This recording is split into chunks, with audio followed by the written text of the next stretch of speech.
Hello Facebook friend, সবাই কেমন আছো? আশা করি ভালো আছো, আর আমিও অনেক ভালো আছি।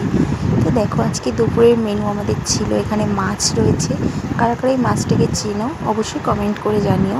আর এখানে আমি আলুর একটা রেসিপি করব, যে যারা আলু খেতে ভালোবাসে না একদমই, তারা এরকমভাবে আলুটাকে ট্রাই করে দেখতে পারো। ফার্স্ট আমি পেঁয়াজ আর একটা লবঙ্গ, এইগুলো দারচিনি দিয়ে তেলের উপরে দিয়ে দিয়েছিলাম। তারপর দিয়ে দিয়েছিলাম সেদ্ধ করা আলু, তার উপরে একটু লবণ দিয়ে নেড়ে চেড়ে নিয়ে, আমার পেস্টটা দিতে আগে মনে ছিল না, ঠিক আছে, ওটা আমি পরে দেব।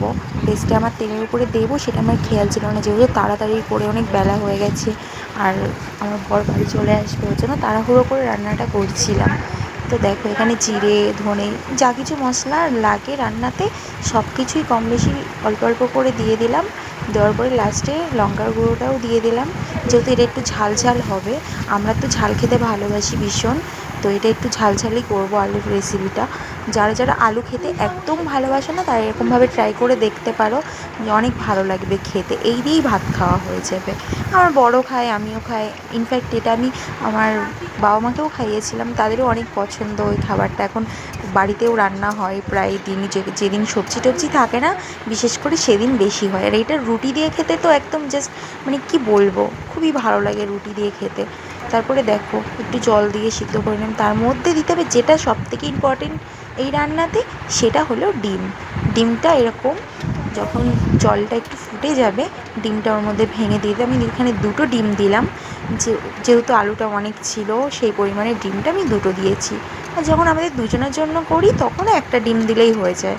তো দেখো শেষ পর্যন্ত কেমন লাগে রান্নাটা। আর আমার ভয়েসে অনেক সময় আশেপাশে সাউন্ড শুনতে পারবে, কারণ আমি এখন আমার বাড়িতে নেই, আমি আমার বাবার বাড়িতে রয়েছি। তো এই কারণেই অনেক বাচ্চা কাচ্চা থাকে, তো টুকটাক করে আওয়াজ হতেই মানে হয়েই যায় আর কি। তো সেগুলোকে ইগনোর করে রেসিপিটাতে একটু দেখো, ঠিক আছে? এমনি ট্রাই করে দেখতে পারো, আশা করি খারাপ লাগবে না, ভালোই লাগবে। কারণ আমার তো খুবই ভালো পছন্দের, আর আমার বর তো কিছু খেতেই চায় না। ওর যতক্ষণ এটা পছন্দ, মানে ভালোই। নিজে রান্না করেছি বলে বলছি না, কিন্তু আমার ভালোই লাগে বেশ। আর এমনি সবাই খেয়েও বলে যে না, খুব টেস্টি হয়েছে। এটা রুটি দিয়ে বেশি ভালো লাগে গাইস, তোমরা খেয়ে বানিয়ে দেখতে পারো। এটা রুটি দিয়ে ট্রাই করে দেখতে পারো, ভাতের থেকে বেশি রুটিতে বেশি ভালো লাগে এটা। যেদিন আমরা রুটি করি সেদিন তো আমি এটা করি, একদম আমার এটা রোজকার কাজ। আর এখানে দেখতেই পাচ্ছ মাছের ঝোল হচ্ছে।